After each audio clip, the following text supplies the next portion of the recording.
बिस्मिल्लाहिर्रहमानिर्रहीम, अस्सलाम वालेकुम। आप देख रहे हैं SSTV और मैं हूं शाहिद सकलैन। कल से एक मामला दोबारा से बड़ा लाइमलाइट में आया है। मरियम नवाज़ साहिबा की एक और नैब में तलबी हुई है और नैब ने उनको बुलाया है अराज़ी के केस में। ये अराज़ी का केस जो है इसके ऊपर कल से बात हो रही है, लेकिन दरअसल इसके पीछे क्या है।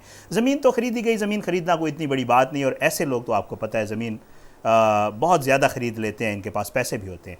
लेकिन इसके पीछे दरअसल स्टोरी क्या है, वो असल चीज़ है। असल में इसके पीछे जो स्टोरी है वो कैलिबरी फ़ॉन्ट वाला जो मामला मरियम नवाज़ साहिबा ने किया था, फ्रॉड वाला, उससे कोई कम नहीं है। इसी तरह का एक मामला हुआ है जैसे कैलिबरी फ़ॉन्ट का हुआ था, उसी तरह का मामला हुआ है। पहले इस पे आपको डेवलपमेंट बता दूं कि मरियम नवाज़ साहिबा को बाकायदा तौर पे नोटिस अरसाल कर दिया गया है, सवालनामा भी भेज दिया गया, और जिस सवालनामे में ये कहा गया है कि आप ये बताएं कि ये ज़मीन आपने कैसे ख़रीदी, आपके ज़राए आमदन क्या थे, इस ज़मीन को कमर्शियल या ज़री पर्पज़ के लिए इस्तेमाल किया गया। ये सारे वो सवालात हैं जो नैब ने उनसे सवालनामा उनको अरसाल किया और उसके लिए उनको तलब किया है। लेकिन आपको थोड़ा सा ये समझाने के लिए कि ये मामला है क्या, आपको कैलिबरी फ़ॉन्ट याद दिलवा देता हूँ। कैलिबरी फ़ॉन्ट ये था कि मरियम नवाज़ साहिबा ने एक डीड पेश की थी और उन्होंने कहा था कि अपनी कोई उन्होंने एक ट्रस्ट डीड पेश की थी जिसमें एक फ़ॉन्ट यूज़ किया गया था, और JIT जो बनाई गई थी, उन्होंने जब इन्वेस्टिगेट किया तो पता चला कि जिस डेट की वो डीड कहा जा रहा है वो फ़ॉन्ट तब तक इजाद ही नहीं हुआ था। तो इसका मतलब ये था, ज़ाहिरी बात है, बाद में प्रूव भी हुआ कि वो डेट जैली है और कैलिबरी नाम का वो फ़ॉन्ट है। जब आप कोई चीज़ लिखते हैं तो आपसे कंप्यूटर पूछता है कि किस फ़ॉन्ट को यूज़ करना चाहिए, तो इन्होंने वो कैलिबरी फ़ॉन्ट, क्योंकि वो जैली बनी हुई थी, बाद में बनी हुई थी, बैक डेटों में बनाई थी, बाद में जब इन्वेस्टिगेट हुआ तो पता चला कि कैलिबरी फ़ॉन्ट का जो मुजिद था उस बेचारे ने बताया कि मैंने ये फ़ॉन्ट बनाया तो था, लेकिन ये कमर्शियल पर्पज़ पे जो मैंने रिलीज़ किया वो इस डीड के बहुत बाद किया, जिस पे इन्होंने बाद में बहुत प्लीज़ ली और बहुत सारे झूठ बोले। बट आपको पता है नवाज़ शरीफ साहब तो असम्बली के फ्लोर पे भी कह चुके हैं कि ये हैं वो ज़राए, और वो ज़राए आज तक पता नहीं चल चुके। ऐसे मामलात ये करते हैं। अब आता हूँ मैं आज की स्टोरी की तरफ। आपको बताऊँ कि ये एक वाक़या हुआ, किस्सा है कोई 2012 का। 2012 में ये हुआ कि जनाब एक ज़मीन थी, और ये ज़री ज़मीन थी रायवेंड के आसपास। हुआ कुछ यूँ कि शहबाज शरीफ साहब के एक बहुत ही कार ख़ास थे, और वो जो है शहबाज शरीफ के बहुत करीब थे, और उनका नाम था नूरुल अमीन मैंगल। ये एडमिनिस्ट्रेटर लाहौर लगाया गया इनको। अब हुआ यूँ कि इन्होंने एक शहबाज शरीफ साहब ने कमेटी बनाई और उसको उनका इंचार्ज बनाया। 25 फरवरी 2013 को, तारीख़ याद रखिएगा क्योंकि सारा मामला तारीख़ों का ही है, और ये सेम केस है कैलिबरी फ़ॉन्ट वाला। काम पहले हो गया था और उसका मामला जो है वो उसको कागज़ी सूरत बाद में दी गई, कुछ ऐसा है। उसकी मैं आपको तफसील बताता हूँ तो आपको समझ आ जाएगी। 25 फरवरी 2013 को लाहौर में एक मीटिंग हुई, और इसकी सरबराही एडमिनिस्ट्रेटर लाहौर या वो कमेटी जो LDA और जो उसके नीचे बहुत सारे इदारे आते थे, जिसकी सरबराही नूरुल अमीन मैंगल, इस नाम को भी याद रखिएगा, नैब ने उनसे भी इन्वेस्टिगेशन का कहा है और आज चीमा से भी कहा है। बहरहाल ये 25 फरवरी 2013 को मीटिंग होती है। पीपल्स पार्टी की हुकूमत होती है वफाक में, और पंजाब में वज़ीर आला शहबाज शरीफ साहब होते हैं। नूरुल अमीन साहब मीटिंग करते हैं, और इस मीटिंग के जो मिनट्स हैं वो 26 फरवरी को बाहर आते हैं। आपको पता है जब कोई मीटिंग्स होती हैं तो उन मीटिंग्स के मिनट्स जो है एक दिन बाद, 24 घंटे बाद बताए जाते हैं कि इस मीटिंग में क्या क्या डिसाइड हुआ, क्या क्या बातचीत हुई। बहरहाल 26 फरवरी को ये मीटिंग मिनट्स बाहर आते हैं, और इन मीटिंग मिनट्स में जो कहा जाता है, जो फ़ैसले किए जाते हैं वो ये हैं कि जो नवाज़ शरीफ साहब का रायवेंड वाला घर है उसको ग्रीन एरिया डिक्लेयर किया जाता है। अच्छा, अब मैं आपको थोड़ा सा ग्रीन और ब्राउन एरिया, ये दो एरियाज़ होते हैं। एक ग्रीन एरिया होता है, जब ये कोई प्लानिंग होती है किसी सिटी में तो दो एरियाज़ होते हैं। एक ग्रीन होता है, ग्रीन एरिया ये होता है कि जिसमें आप सिर्फ बाग लगा सकते हैं, फसल काश्त कर सकते हैं, ग्रीन बेल्ट के तौर पे यूज़ कर सकते हैं। वहाँ पे आप कोई कमर्शियल एक्टिविटी नहीं कर सकते, मतलब वो ज़री ज़मीन होती है। वहाँ पर अपना प्लाजा बना सकते हैं, ना कोई दुकान खोल सकते हैं, ना कोई बैंक बना सकते हैं, कोई कमर्शियल एक्टिविटी नहीं कर सकती।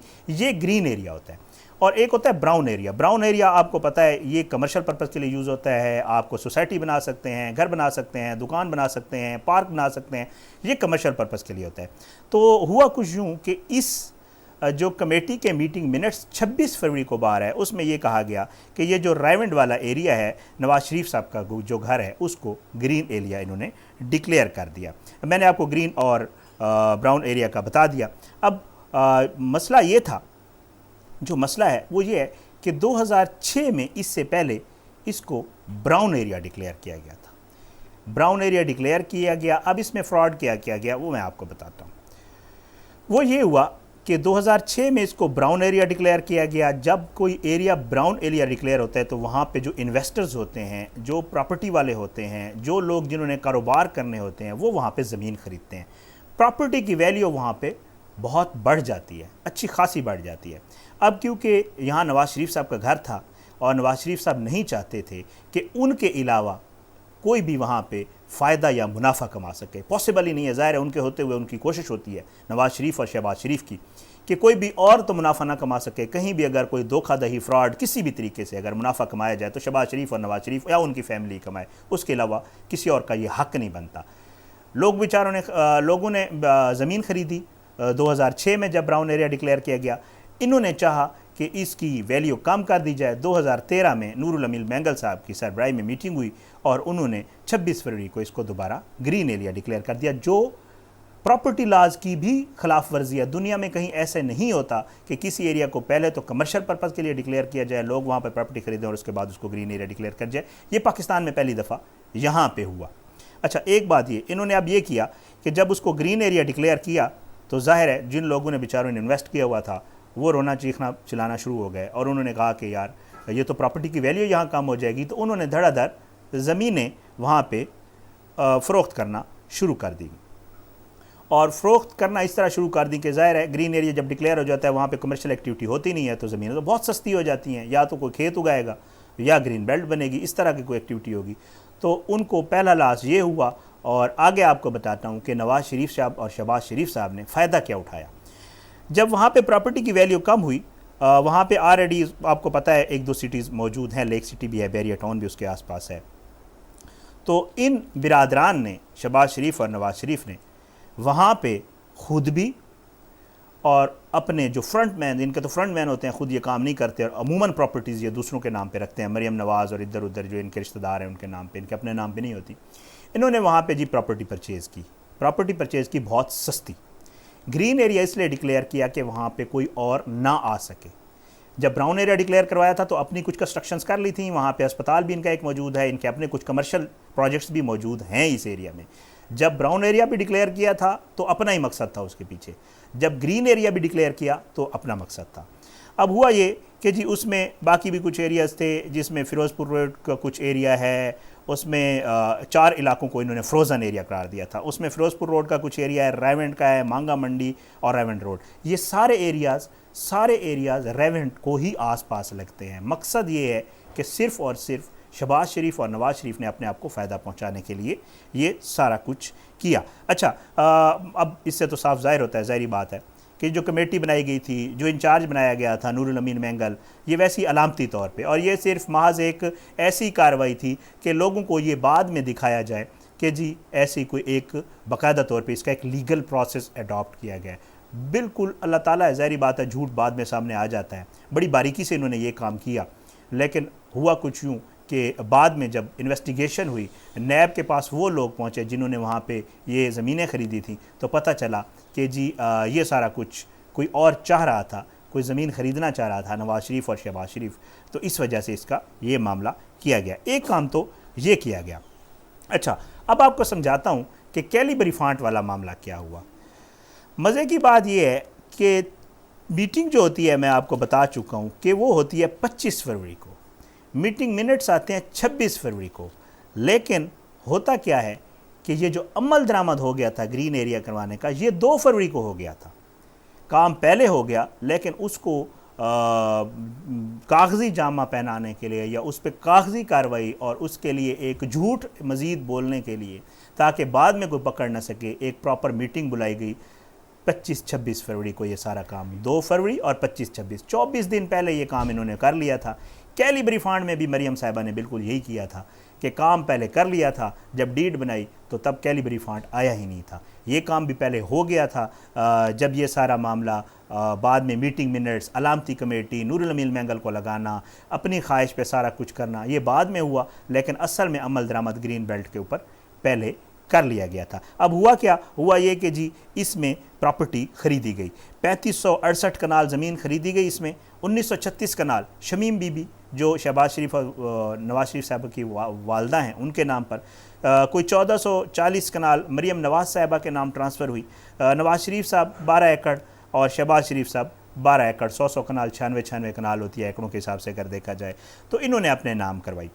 अच्छा, इसके अलावा एक और फ़ैसला भी हुआ था, वो बड़ा इंटरेस्टिंग है, और वो ये है कि इन्होंने एक और जगह को ग्रीन बेल्ट के बजाय ग्रीन बेल्ट थी वहाँ पे, और उसको ब्राउन एरिया करार दिया। उसमें भी जब नैब ने इन्वेस्टिगेट किया तो पता चला कि ग्रीन एरिया जब था तो इनके अपने रिश्तेदारों ने इन्होंने वहाँ पे प्रॉपर्टी ख़रीदी और बाद में उसको ब्राउन एरिया करार दिलवा कर उधर प्रॉपर्टी की कीमत बढ़ाई गई और ये सारा कुछ किया गया। ये है इनके सारी वो कलाकारियाँ, दस्तकारियाँ और ये सारे फ्रॉड जो शरीफ ख़ानदान करता रहा है। नैब ने जब इन्वेस्टिगेट किया, वो लोग नैब के पास पहुँचे, उन्होंने बताया कि ये हुआ है। जब नैब ने इन्वेस्टिगेट किया तो पता चला कि अख्तियारात का नाजायज़ इस्तेमाल शहबाज शरीफ साहब की तरफ से किया गया, वहाँ पे फ्रॉड किया गया नूरुल अमीन मैंगल साहब की तरफ से, ब्राउन एरिया को ग्रीन एरिया और ग्रीन एरिया को ब्राउन एरिया डिक्लेयर करवाया गया।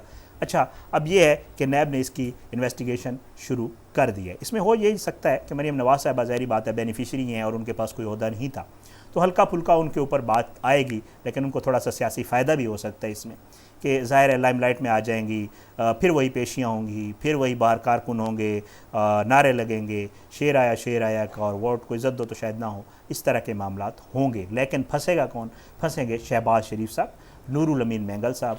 और शहबाज शरीफ साहब जो अब कहते हैं, या शायद खान अब्बासी साहब 2 दिन पहले कह रहे थे कि नैब ख़त्म होनी चाहिए, नैब और पाकिस्तान इकट्ठे नहीं चल सकते, नैब पाकिस्तान को ख़त्म कर देगी।